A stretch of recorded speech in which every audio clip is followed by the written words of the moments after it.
Hello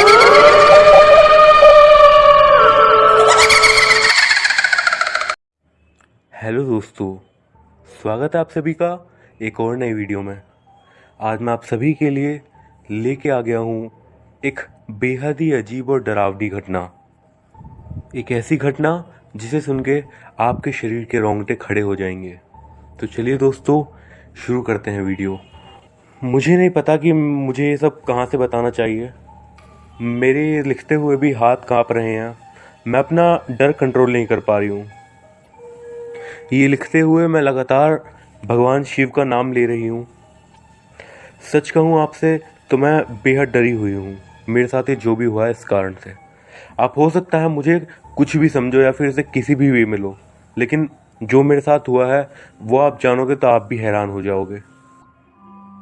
सबसे पहले मैं आपको बताती हूँ कि मैं कौन हूँ। वैसे मैं आपको अपना नाम नहीं बता सकती। मैं आपको बस ये बता सकती हूँ कि मैं केरला के एक डिस्ट्रिक्ट की रहने वाली हूँ। प्रोफेशन से मैं एक टीचर हूँ। वैसे लोग मुझे हमेशा से एक इंट्रोवर्ट लड़की की तरह देखते थे, लेकिन अगर मेरे नज़रिए से मैं आपको बताऊँ तो मुझे ज़्यादा बोलने से लोगों को ज़्यादा सुनना अच्छा लगता है। मेरी बड़ी बहन है जिसका नाम है निरुपमा। वो एक स्ट्रगल करती हुई राइटर हैं। स्ट्रगल से मेरा मतलब ये है कि उनकी एक भी स्टोरी अब तक पब्लिश नहीं हुई है, लेकिन उन्हें लिखने का बहुत ज़्यादा शौक़ था। वो हमेशा से ही छोटी कहानियाँ लिखने की शौकीन थी और उन्हें लिखने में बहुत ज़्यादा मज़ा आता था। उनका हमेशा से लक्ष्य था कि वो बहुत ही बड़ी राइटर बने। बट हमारे साथ कुछ ऐसे इंसिडेंट्स हुए हैं पास्ट में कि मुझे ये नहीं पता कि मेरी बहन असल में ज़िंदा भी है या फिर नहीं। जैसा कि मैंने आप सभी को बताया, वो हमेशा से एक नोवेल लिखना चाहती थी। यहाँ तक कि उनकी जो पहली नोवेल थी वो एक सस्पेंस थ्रिलर होने वाली थी। इसीलिए वो चाहती थी कि वो एक अकेले घर में रहें जहाँ पे उन्हें लिखने के लिए कोई भी प्रॉब्लम ना हो, और इसीलिए वो हमारे घर से दूर 8 साल पहले एक दूसरे घर में शिफ्ट हो गई थी। एक बार उन्होंने मुझे वहाँ पे बुलाया भी था, अपना वो सुंदर सा अपार्टमेंट दिखाया था जिसका रेट भी ज़्यादा नहीं था। एक बार उनका विजिट करने के बाद से मैं उनसे कभी नहीं मिली। यहाँ तक कि उनका फ़ोन कॉल भी आने बंद हो गए थे और मैसेजेस का उन्होंने रिप्लाई करना बंद कर दिया था। इस कारण से मैं बहुत ज़्यादा परेशान हो गई और मैंने सोचा कि मैं उनसे एक बार मिलने ही जाती हूँ। इसीलिए मैं अपना काम निपटा के शाम को उनके घर की तरफ चली गई। जब मैं उनके घर के बाहर पहुंची, मैंने वहाँ पे बेल बजाई, लेकिन अंदर से किसी ने भी गेट नहीं खोला, और इनफैक्ट गेट खुला हुआ था। मैंने आसपास के सभी लोगों से पूछा तो सभी लोगों ने कहा कि मेरी बहन जैसी लड़की उन्होंने वहाँ पे देखी है। मैं धीरे धीरे अंदर गई। अपार्टमेंट में दीदी का सारा सामान था, बट हैरानी की बात यह थी कि वहाँ पे दीदी ही नहीं थी। बाकी का अपना पूरा दिन और उसके बाद रात भर वहाँ पे दीदी का इंतजार करती रही, लेकिन दीदी वापस नहीं आई। उनका सारा सामान जो कि पूरे घर में इधर उधर फैला हुआ था, उन सभी सामान में से मुझे एक डायरी मिली। वो एक डेली नोट डायरी थी जो कि मेरी दीदी लिखती थी शायद। अब मैं आपको वही बातें बताऊंगी जो कि मेरी दीदी ने उस डायरी में लिखा है, और मैं सच कह रही हूँ, इन सारी बातों को जान के आप भी बहुत ज़्यादा डर जाओगे। और उनके इस गायब होने का असल कारण वैसे तो मुझे भी नहीं पता, लेकिन वो बहुत ही ज़्यादा खौफनाक है। अब मैं आपको उस डायरी की सारी एंट्रीज एक एक करके बताती हूँ। डेट 1 दिसंबर 2013। तो आखिरकार मैं यहाँ पे अपने एक खुद के अपार्टमेंट में आ गई हूँ। मेरे ख्याल से ये एक परफेक्ट जगह है जहाँ पे मैं अपनी नोवेल लिख सकती हूँ। अपनी फैमिली से दूर आके मुझे बुरा तो बहुत लग रहा है, लेकिन ठीक है, मैं इसे हैंडल कर लूँगी। लेकिन ये जो अपार्टमेंट है इसमें हवा काफ़ी अजीब सी है, डिप्रेसिंग टाइप की। और सबसे ज़्यादा जो इंटरेस्टिंग बात है इस अपार्टमेंट के बारे में, मैंने सुना है कि ये अपार्टमेंट हॉन्टेड है। जिन आसपास के लोगों से मैंने बात करी, उन्होंने मुझसे कहा कि इस अपार्टमेंट में कोई जिन्न रहता है। और ये सुनने के बाद मुझे ये बात बहुत ही ज़्यादा इंटरेस्टिंग लगी। इसीलिए मैंने अपने घर वालों को इस बात को नहीं बताया, वरना वो शायद मुझे यहाँ पे रहने देते। और ये अपार्टमेंट सस्ता भी बहुत है। लेकिन एक बात है, इस अपार्टमेंट का जो इंटीरियर है वो बहुत ही ज़्यादा अच्छा है। आज मैंने अपना सारा सामान शिफ्ट अच्छे से कर लिया है, और उसके बाद अब मेरी एक नई शुरुआत होने जा रही है। तो चलिए, कल मिलती हूँ। नीरू। अगली एंट्री 2 दिसंबर 2013 की थी। मुझे पिछली रात अच्छी नींद आई। मैंने कुछ घंटे के लिए तो लिखाई शुरू करी, लेकिन उसके बाद मुझे अचानक से थोड़ी सी नींद आने लगी। मैंने फिर इस बात पे ध्यान दिया कि मैंने लिखा क्या है। मैंने दरअसल बीती रात लिखा था एनर्जीज के बारे में। आप सभी को पता होगा कि शक्ति को हम कभी भी खत्म नहीं कर सकते, उसका सिर्फ जरिया बदल सकते हैं, लेकिन वो कभी भी पूरी तरीके से खत्म नहीं होती। जब हम मरते हैं तो हमारी कुछ शक्ति हमारे पीछे रह जाती है, और यही शक्तियां कई बार हमारे डायमेंशन से दूसरे डायमेंशन में जाना नहीं चाहती हैं, और इन्हीं शक्तियों को साइंटिफिक वे में हम घोस्ट या फिर स्पिरिट्स या फिर भूत आत्मा जो भी कह लें। कई सारे लोगों का ये भी मानना है कि इनकी अपनी ही एक दुनिया होती है जो कि हम शायद कभी भी ना समझ पाए। आत्माएं भी एक नहीं बल्कि कई तरह की होती हैं। कुछ मरने से पहले इंसान होते हैं, लेकिन कुछ इंसान के रूप में मरने से पहले ही शैतान बन चुके होते हैं, जो कि बहुत ही गलत काम करते हैं अपने पूरे जीवन में। मेरे ख्याल से कोई आत्मा किसी इंसान से तभी संपर्क करती है जब या तो वो उसकी अटेंशन चाहती हो या फिर वो उसको तबाह करना चाहती हो। ये जो सारी इंफॉर्मेशन मैं आपको बता रही हूँ, ये मैंने खुद ही रिसर्च करके निकाली है। अगली एंट्री 3 दिसंबर 2013 की। मैं बस अभी शाम को घूम के आई थी कि मुझे दरवाजे पे किसी के पे बेल बजाने की आवाज आई। जब मैं बाहर गई तो मैंने देखा वो अपार्टमेंट के मालिक थे। वो मुझसे ये पूछने आए थे कि यहाँ पे सब कुछ सही है। पहले तो मुझे थोड़ा सा अजीब लगा और ऑकवर्ड भी कि वो यहाँ पे ऐसा क्यों पूछना है, लेकिन फिर मैंने उनसे कहा कि यहाँ पे सब कुछ बहुत ज्यादा अच्छा है। फिर मैंने ही उनसे एक सवाल पूछा, क्या आपको पता है कि जो यहाँ पे पहले रहते थे उनका क्या हुआ? लेकिन उसने कहा कि मुझे नहीं पता। मुझे ही क्या, किसी को भी नहीं पता कि वो कहाँ चला गया, मानो वो एकदम से गायब ही हो गया हो। उनके मुंह से जब ये शब्द निकला गायब, तो मैं भी हैरानी के साथ उनकी तरफ देखने लगी कि उन्होंने ऐसा क्यों कहा। फिर उन्होंने थोड़ा सा और बताया। तकरीबन 2 महीने पहले वो यहाँ पे रहने आया था, और उसके बाद अचानक से 3 या 4 दिन के बाद ही वो बिल्कुल गायब हो गया। किसी को नहीं पता कि वो कहाँ गया है। कुछ लोग कहते हैं कि उसने आत्महत्या कर ली है, लेकिन कभी भी उसकी लाश तो मिली ही नहीं। बस किसी को भी नहीं पता कि आखिर वो गया कहाँ। उनकी ये सारी बातें सुनने के बाद मैं मन ही मन सोच रही थी कि मुझे अपनी बुक लिखने के लिए बहुत ही बेहतरीन जगह मिल गई है। इन सारी घटनाओं के बाद मैंने कुछ देर के लिए राइटिंग करी और उसके बाद मैं सो गई। अगली एंट्री 4 दिसंबर 2013। बीती रात मेरे साथ कुछ बहुत ही ज्यादा अजीब हुआ। मतलब जैसे ही मैं रात में सोने के लिए बेड पे जाने वाली थी कि तभी मुझे ऐसी आवाज आई मानो कोई दरवाजे पे अपने नाखूनों से घिस रहा हो। आवाज से मुझे ऐसा लग रहा था कि शायद कोई घर का मेन डोर के पास ऐसा कर रहा है। और ज्यादा जो हैरानी की बात थी वो जो भी चीज जो स्क्रैच कर रही थी वो काफी अजीब तरीके से कर रही थी। मतलब वो पहले 3 बार स्क्रैच करता और उसके बाद वो थोड़ी देर रुकता और उसके बाद फिर से 3 बार स्क्रैच करता। जब ये घटना हुई, और अगर मैं आपसे बोलूं कि मैं डरी नहीं थी तो मैं आपसे झूठ बोल रही हूँ। मुझे बहुत ज्यादा डर लग रहा था। एक अकेली लड़की एक अपार्टमेंट में और उसके साथ ऐसी घटना हो। जैसे तैसे गहरी सांस ली मैंने और उसके बाद गेट खोल दिया, लेकिन वहां पे कोई भी नहीं था। बस बाहर की ठंडी ठंडी हवा मेरे बदन में कंपकपी सी छोड़ गई। मैंने तुरंत दरवाजा बंद कर दिया और अपने बेड पे लेट गई। मुझे कुछ ही देर में नींद भी आ गई, लेकिन उसके बाद अगले दिन मैं पूरा दिन यही सोचती रही मेरे साथ बीती रात में क्या हुआ था। हो सकता है कि शायद ये कोई बिल्ली या फिर कोई और जानवर हो, या फिर ये भी हो सकता है कि ये मेरा वहम हो, या फिर मैं ज्यादा सोच रही हूँ। लेकिन ये भी हो सकता है कि ये कोई शैतानी शक्ति हो, या फिर वो जो कि मैं आपको समझाना चाहती हूँ। मुझे क्या करना चाहिए अभी मैं श्योर नहीं हूँ, लेकिन मुझे ज्यादा डर नहीं लगता इन सब चीजों से, बल्कि मुझे मेरी स्टोरी के लिए आइडिया ही मिल रहे हैं उल्टा। बाकी का पूरा दिन बिल्कुल नॉर्मल ही रहा, लेकिन उसके अगले दिन जो डायरी में एंट्री थी वो बेहद ही ज्यादा अजीब थी। एंट्री थी 5 दिसंबर 2013 की। मुझे बताते हुए बहुत डर लग रहा है, लेकिन बीती रात मेरे साथ कुछ बहुत ही ज़्यादा अजीब हुआ। रात के तकरीबन 2:30 बज रहे थे और मैं अपनी स्टोरी लिख रही थी।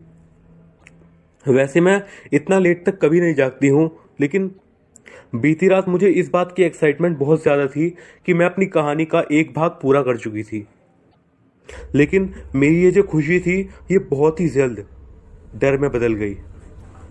मैं अपनी स्टोरी लिख ही रही थी कि मुझे अचानक से मेरे पीछे से किसी के फुसफुसाने की आवाज़ आने लगी। मुझे ऐसा लग रहा था कि मानो कोई धीरे धीरे मेरे पीछे आ रहा हो। मैं फौरन पीछे मुड़ के देखी, लेकिन मेरे पीछे कोई भी नहीं था। मैं एक बार फिर से अपनी डायरी लिखने लगी। अभी मुश्किल से 2 मिनट हुए होंगे कि मुझे फिर से उसी चीज़ के फुसफुसाने की आवाज़ आई, और इस बार ऐसा लग रहा था कि मानो ये बहुत ज़्यादा पास से हो। मैं सच कह रही हूँ, इतना डर मुझे मेरी पूरी ज़िंदगी में नहीं लगा। वो आवाज़ सुन के ऐसा लग रहा था कि मानो वो गुस्से में हो। मुझे ठीक से समझ तो नहीं आ रहा था कि वो क्या कह रहा है, लेकिन वो आवाज़ बहुत ही ज़्यादा डरावनी थी और ऐसा लग रहा था कि मानो कई सारे लोग एक साथ गुस्से में चिल्ला रहे हों। ये जो मेरे साथ घटना हुई थी, इसके बाद मेरे से तो शांत नहीं रहा गया और मैंने लिखना छोड़ दिया। मैंने अपने कान में लीड लगाई और गाने चला के मैं अपना ध्यान भटकाने की कोशिश करने लगी। फिर थोड़ी ही देर में मैंने सोचा कि क्यों ना मैं सो जाती हूँ। रात के करीब 3 बजे मैं बेड पे लेट गई। थोड़ी देर तक मैं बेड पे लेटे लेटे ही गाना गुनगुनाए जा रही थी, लेकिन इसके बाद जो मेरे साथ हुआ वो बहुत ही ज़्यादा भयानक था। थोड़ी देर बाद जब मुझे नींद आने लगी तो मैंने अपनी लीड में गाने चलाना बंद कर दिया और मैं बेड पे लेट के आराम से सोने की कोशिश कर रही थी। जैसे ही मुझे नींद आने वाली थी, मुझे अचानक से मेरे चेहरे पर ठंडी ठंडी हवा आती हुई महसूस हुई। इसके बाद जो हुआ उसने मुझे बिल्कुल डर के अंदर छोड़ दिया। मुझे ठीक वही गाना सुनाई दिया जो कि अभी मैं थोड़ी देर पहले गुनगुना रही थी, और इस बार ये गाना वही चीज़ गुनगुना रही थी जिसकी मुझे पहले फुसफुसाने की आवाज़ आई थी। और सच कह रही हूँ, जब वो चीज़ वो गाना मेरे कानों में फुसफुसा रही थी, मेरी हालत ऐसी हो गई थी कि मानो अगर मेरा बदन कोई काट भी देता तो शायद ही एक बूंद खून निकल पाती बाहर। अभी तक तो फिर भी ठीक था, लेकिन अचानक से रूम में जो लाइट जल रही थी वो भी बंद हो गई, या फिर यूँ कहूँ कि लाइट ही चली गई। मुझे अब कुछ भी नहीं दिख रहा था, लेकिन वो फुसफुसाने की आवाज़ अब भी मेरे कानों में लगातार आ रही थी, और ऐसा लग रहा था कि वो आवाज़ पूरे रूम में अलग अलग जगह से आ रही हो, कभी इस कोने से तो कभी दूसरे कोने से। मेरा दिल बहुत ज़ोर से धक धक कर रहा था। मैं हिल भी नहीं पा रही थी। कुछ देर में ऐसे ही पड़ी रही और उसके बाद अचानक से ये आवाज़ बंद हो गई। एक बार फिर से मुझे सब कुछ नॉर्मल सा लगने लगा। अब अगर किसी के साथ भी ऐसी कोई घटना होगी तो वो तो शायद ही रात में सो पाएगा। मेरे साथ भी ऐसा ही हुआ। मैं बाकी का पूरा टाइम जागने में ही बिता दी। डायरी की अगली एंट्री 6 दिसंबर 2013 की थी, और वो भी एक अजीब से एक्सपीरियंस के साथ थी। मुझे पता नहीं क्यों ऐसा लग रहा है कि मुझे हर समय कोई ना कोई देख रहा है। हर वक्त मेरे ऊपर कोई ना कोई अपनी आंखें रखता है। पिछले 2 दिन मेरे साथ बहुत ही ज़्यादा अजीब हो रहे हैं। शुक्रवार की रात को 2 बजे मैं अपनी कहानी का दूसरा भाग लिख रही थी। बाहर हवा थोड़ी ठंडी ही थी, लेकिन बाहर जो अंधेरा था वो बहुत ज़्यादा था, क्योंकि दोपहर में ही किसी कारण से स्ट्रीट लाइट टूट गई थी और इसीलिए बाहर अंधेरा काफ़ी ज़्यादा था। अंधेरे के कारण रूम में अलग अलग जगह पे अलग अलग तरीके की परछाइयाँ भी दिख रही थी। सुबह तकरीबन 3:30 बजे तक लिखने के बाद मुझे नींद आने लगी और मैं बेड पे लेट गई। मुझे थोड़ी ही देर में नींद भी आ गई, लेकिन वो नींद ज़्यादा देर तक नहीं पूरी हो पाई। मुश्किल से 10 मिनट मुझे सोए हुए होंगे कि मैं अचानक से उठ। मैंने ध्यान दिया कि रूम की लाइट भी जा चुकी है और पूरे घर में बिल्कुल अंधेरा हो चुका है। अंधेरे में मुझे अपनी आंखों को एडजस्ट करने में थोड़ी दिक्कत हुई, लेकिन उसके बाद जो चीज़ मैंने देखी उसने मुझे डर के मारे बिल्कुल जमा के रख दिया। मैंने देखा कि बालकनी के दरवाजे के पास कोई खड़ा था। अब मुझे ये नहीं पता वो कोई इंसान था या फिर आप समझ ही जाओ। वो बस एक लंबी सी काली रंग की आकृति थी जो कि बिल्कुल भी हिल नहीं रही थी, बस चुपचाप वहां पे खड़ी थी। मेरे आसपास की हवा और भी ज्यादा ठंडी होने लगी, जिसकी वजह से मैं कांपने पे मजबूर हो गई। मैंने अपनी आंखें बहुत जोरों से बंद कर ली और उसके बाद बड़ी मुश्किल से कुछ देर बाद मैंने उन आंखों को खोला और उसके बाद मैंने जो देखा मैं और ज्यादा डर गई। वो जो काली आकृति थी वो अब बिल्कुल मेरे सामने थी। मैं बहुत जोर से चिल्लाना चाहती थी लेकिन मेरे मुंह से आवाज भी नहीं निकल पा रही थी। मैंने मन ही मन में हनुमान चालीसा पढ़ने की कोशिश की और कुछ ही देर में जब मैंने अपनी आंखें खोली तो वो चीज वहां से जा चुकी थी। लेकिन उस चीज का डर मेरे अंदर अब बस चुका है। अब मैं उसके बारे में अपनी डायरी में लिख रही हूँ, फिर भी मुझे बहुत ज्यादा डर लग रहा है। मुझे ऐसा महसूस हो रहा है कि कोई मेरे पीछे ही खड़ा हो और मेरे कान के पास तेज तेज सांसें ले रहा हो। मैं बता नहीं सकती कि मेरे साथ आजकल क्या हो रहा है। शायद मैं पागल हो रही हूँ। अगली सुबह मैं सुबह सुबह घूमने के लिए वॉक पे गई थी।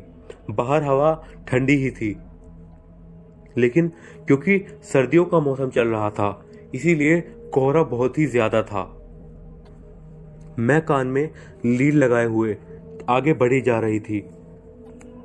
मैं यही कोशिश कर रही थी कि कुछ भी हो जाए, लेकिन मेरे दिमाग में बीती रात वाले ख्याल फिर से ना आए कि मुझे अचानक से किसी के चलने की आवाज सुनाई देने लगी। हैरानी की बात थी कि मेरे कान में लीड लगी हुई थी और गाने तेज तेज आवाज में चल रहे थे, लेकिन फिर भी मैं अपने कानों में किसी के चलने की आवाज महसूस कर पा रही थी। थोड़ी ही देर में मुझे अपने सामने से कोई मेरी तरफ आता हुआ दिखाई दिया। कोहरा था इसीलिए मुझे ये तो पता नहीं चल पाया कि आखिर वो क्या था, लेकिन जैसे जैसे वो चीज मेरे पास आ रही थी मेरी सांसें धीरे धीरे तेज होती जा रही थी। अब वो मेरे इतनी दूर आ चुकी थी कि मैं उसकी पूरी परछाई देख सकी थी और मुझे इतना पता चल गया था कि ये कोई लड़की है जो कि बिल्कुल मेरे सामने से आ रही है और वो मुझे ही देख रही थी। लेकिन जब वो कुछ कदम और आगे आई तो जो मैंने देखा उस पे ना तो आप यकीन करोगे और ना ही मैं आपको ठीक से समझा पाऊंगी। वो जो लड़की थी वो ठीक मेरी तरह दिखती थी। मैं वहां पे कई सेकंड तक बिल्कुल फ्रीज होके खड़ी रह गई थी क्योंकि वो लड़की बिल्कुल मेरी तरह दिख रही थी और वो मुझे घूरते हुए ही जा रही थी। उससे भी ज्यादा डरावनी बात ये थी वो मुझे देखकर एक भयानक सी स्माइल दे रही थी। मुझे यकीन नहीं हो रहा था कि मैंने अभी अभी क्या देखा है। मैं फौरन वॉक को छोड़ के अपने घर चली गई। अब क्योंकि मैंने आपको बताया कि मैं एक राइटर और रीडर हूं, तो मुझे कई सारी बुक्स पढ़ने का शौक है और उन्हीं बुक्स में मैंने पढ़ा है। उन सब बातों को शायद आप मेरी बचकानी बातें समझें, लेकिन कई लोगों का ये मानना है कि जिन लोगों को भी अपनी शक्ल वाला इंसान कभी दिखाई देता है तो हो सकता है ये उनकी मौत का फरमान हो, या फिर मैक्सिमम लोग ये मानते हैं कि ये एक अशुभ संकेत है, कुछ ना कुछ बहुत बुरा होने वाला है। ये सब सोचने के बाद मेरे दिमाग में बस एक ही ख्याल आ रहा था कि क्या मैं मरने वाली हूँ। हो सकता है कि ठंड के कारण मेरा दिमाग हेलुसिनेट कर रहा हो, लेकिन मेरे साथ बीते कई दिनों से जो ये सब घटनाएं हो रही हैं, आखिर इन सब का मतलब क्या है। पता नहीं क्यों उस दिन मेरी तबीयत भी खराब हो गई और मैं पूरा दिन घर पे ही रही। दोपहर में मुझे अचानक से नींद आने लगी तो मैं बेड पे लेट गई। जैसे ही मुझे सोए हुए थोड़ी देर हुई, इस मेरे कान के पास किसी ने फूंक मारी। मुझे बहुत ही ज्यादा अजीब लगा और जैसे ही मैंने उस तरफ अपना मुंह किया तो मैं डर से के मारे हैरान हो गई। मैं साफ साफ देख पा रही थी कि वो एक आदमी था, या फिर आदमी नहीं था वो, क्योंकि उसका ऊपर का पूरा शरीर एक आदमी की तरह था जो कि बिल्कुल नॉर्मल दिख रहा था ऊपर से। लेकिन जैसे जैसे मेरी नज़र उसके शरीर पे नीचे की ओर गई, मेरी हालत खराब हो गई। उसके शरीर में नीचे कुछ भी नहीं था, बस उसके घुटने तक का शरीर था और उसके नीचे ऐसा लग रहा था कि मानो वो बस आग का धुआं हो। उसे देखकर मेरी जो हालत थी वो मैं आपको नहीं बता सकती। पता नहीं कैसे मेरे पलक झपकते के साथ ही वो मेरी आंखों के सामने से गायब हो गया। इसके बाद अचानक से मेरी आंखें बंद हो गई और मुझे नींद आ गई। फिर मुझे बिल्कुल भी होश नहीं रहा कि मेरे साथ क्या हुआ, और मेरी नींद सीधा अगले दिन सुबह सुबह 9 बजे खुली। मेरे साथ पता नहीं क्यों बहुत ही अजीब लग रहा था। मेरी पूरी बॉडी बहुत ज़्यादा कमज़ोर सी हो गई थी। मुझे बहुत ज़्यादा थकान हो रही थी। हैरानी की बात एक और ये थी कि मैं यहाँ पे जिस काम से आई थी अपनी बुक लिखने के लिए, पिछले 2 हफ्ते में मैंने उस बुक में जो भी मेहनत करी थी वो बुक मेरी अचानक से फट चुकी थी। उसके सारे पेज छोटे छोटे टुकड़ों में फटे हुए थे। मुझे नहीं पता कि ये काम किसका है, लेकिन इतना तो मैं कह सकती हूँ वो कोई इंसान नहीं है। वो अजीब सा साया, वो आदमी जो कि मुझे कल दिखा था, उसका मुझे कुछ नहीं पता वो क्या था। अब मैं बहुत ज्यादा डर रही हूँ। मैं आज ही अपने घर वापस जा रही हूँ। दीदी की डायरी में बस इतना ही लिखा था। दीदी ने डायरी में ये लिखा है कि वो वापस घर आ जाएंगी, लेकिन दीदी तो कभी हमारे यहाँ पे वापस आई ही नहीं। मुझे नहीं पता कि दीदी के साथ क्या हुआ या फिर कौन था वो जो कि दीदी को इस तरीके से परेशान कर रहा था, लेकिन पता नहीं क्यों उस घर में से जब मैं दीदी का सामान वापस लेके अपने घर पे आई, तब भी मुझे वहां पे बहुत ही ज्यादा अजीब सा लग रहा था। उस जगह पे मानो उस जगह पे एक अजीब सी मनहूसियत थी। ये घटना बीते हुए तो 8 साल हो चुके हैं। उसके बाद से कभी नहीं पता चला कि मेरी दीदी कहाँ गई। हम लोगों ने पुलिस कंप्लेन भी करवाई, लेकिन पुलिस भी उन्हें ढूंढने में नाकाम रही। तो ज्यादा कोई खास एविडेंस नहीं थे सिवाय उस डायरी के। तो पुलिस वालों ने भी इस केस को यही कह के बंद कर दिया कि मेरी दीदी एक मेंटली डिस्टर्ब्ड पर्सन थी और शायद उन्होंने खुद को कुछ नुकसान पहुंचा लिया होगा। बट मेरे ख्याल से ये सही नहीं है। जो चीज़ उस डायरी में लिखी थी वो नॉर्मल नहीं थी। आपको क्या लगता है? और आज तक ये एक बहुत बड़ा सवाल है मेरी जिंदगी का कि आखिर मेरी दीदी के साथ हुआ क्या था। मुझे जानना है कि आखिर उस घर में क्या था ऐसा जिसने मेरी दीदी को हमेशा हमेशा के लिए